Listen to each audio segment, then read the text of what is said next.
আমার বয়ফ্রেন্ড আমাকে সবসময় গোল্ড ডায়মন্ডের জুয়েলারি দেয়, সো আজকে যেটা পরে আসছে এটা বয়ফ্রেন্ডেরই দেওয়া।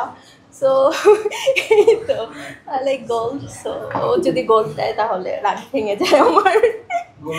আপু আমরা উপহারের দামটা জিজ্ঞেস করা আসলে উচিত না, তবুও এখনকার যে পরিমাণে রেট সেই অনুসারে আপনি গলায় যেটা পরে এসেছেন অবশ্যই নজর কাড়া, এটার দাম কিরকম হতে পারে?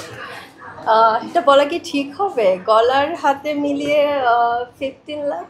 আচ্ছা আপু, আমরা তো দেখি যে আর্টিস্টরা আসলে দেশের বাহিরেই শপিং করতে অভ্যস্ত, আপনি কোন দেশে গিয়ে শপিং করতে বেশি লাগে?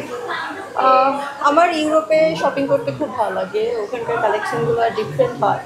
আর এশিয়াতেও করা হয়, যখন দুবাই যাওয়া হয় বা মালয়েশিয়া যাওয়া হয় তখন করা হয়, বাট আমার ইউরোপে বেশি পছন্দ। আপনার তো ফ্রেন্ড সার্কেল অনেক, বা ফ্রেন্ড সার্কেল যাই বলি সবাই থাকে, তো তার ভিতরে স্পেসিফিক বয়ফ্রেন্ড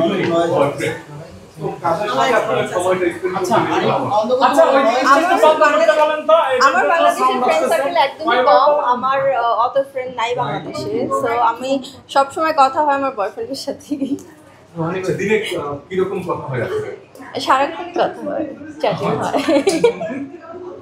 এটা কোনো কোয়েশ্চেন হয়ে যাচ্ছে কতক্ষণ কথা?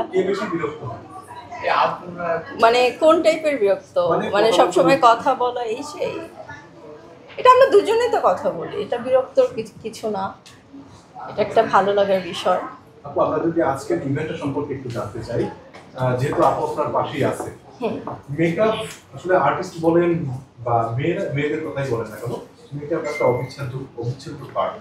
সেক্ষেত্রে এই মেকআপের যে দ্বিতীয় ব্রাঞ্চ যেটা আছে এখানে উদ্বোধনী রাখলেন, এবং এখানে আপনি সবকিছু মোটামুটি ঘুরে দেখেছেন, আমরা তেমন দেখি আপনার কাছে কেমন মনে হচ্ছে, কতটুকু জনপ্রিয়তা অর্জন করতে পারে? আমার কাছে তো মানে এসেই খুব ভালো লাগলো যে ঢোকার সাথে সাথে যে এনভায়রনমেন্টটা ছিল বা এখানে সার্ভিসগুলো আমি শুনেছি খুবই ভালো। আর আমিও নেক্সট আসবো কাল পরশুর মধ্যে, এসে সার্ভিসগুলো নিব, ফেসিয়াল করবো, তারপর আরও যা যা আছে সব কিছু নেব, তখন তো আরও আমি বলবো যে কীরকম, বাট আমার সব মিলে খুব ভালো লেগেছে।